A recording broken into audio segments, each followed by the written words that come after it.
RCB ವಿಜಯೋತ್ಸವದ ವೇಳೆ ಸಂಭವಿಸಿದ ಕಾಲ್ತುಳಿತ ಪ್ರಕರಣವನ್ನು ಪ್ರಾಮಾಣಿಕವಾಗಿ ತನಿಖೆ ನಡೆಸುವಂತೆ ಆಗ್ರಹಿಸಿ ಕನ್ನಡಪರ ಹೋರಾಟಗಾರ ವಾಟಾಳ್ ನಾಗರಾಜ್ ನೇತೃತ್ವದಲ್ಲಿ ರಾಮನಗರದಲ್ಲಿಂದು ಪ್ರತಿಭಟನೆ ನಡೆಯಿತು.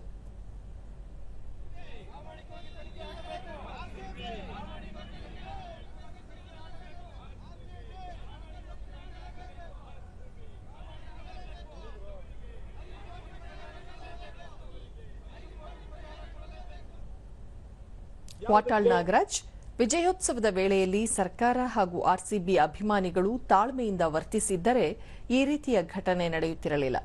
ಕ್ರಿಕೆಟ್ ಪಂದ್ಯಾವಳಿಗಳ ಮೇಲಿರುವ ಜನರ ಪ್ರೀತಿ ನಾಡು ನುಡಿ ವಿಚಾರದಲ್ಲೂ ಬೆಳೆಯಬೇಕು ಎಂದು ತಿಳಿಸಿದರು. ಇದು ಬಹಳ ಗಂಭೀರವಾಗಿ ದೇಶ ಚಿಂತನೆ ಮಾಡಬೇಕಾಗಿದೆ. ಇಡೀ ದೇಶದಲ್ಲೇ ಇದು ಬಹಳ ಹೆಚ್ಚಿನ ಜನರನ್ನ ಬಲಿ ತೆಗೆದುಕೊಡ್ತು. ಇದು ನಿಜವಾಗ್ಲೂ ಒಂದೊಂದು ಬಹಳ ನೋವಾಗುತ್ತೆ.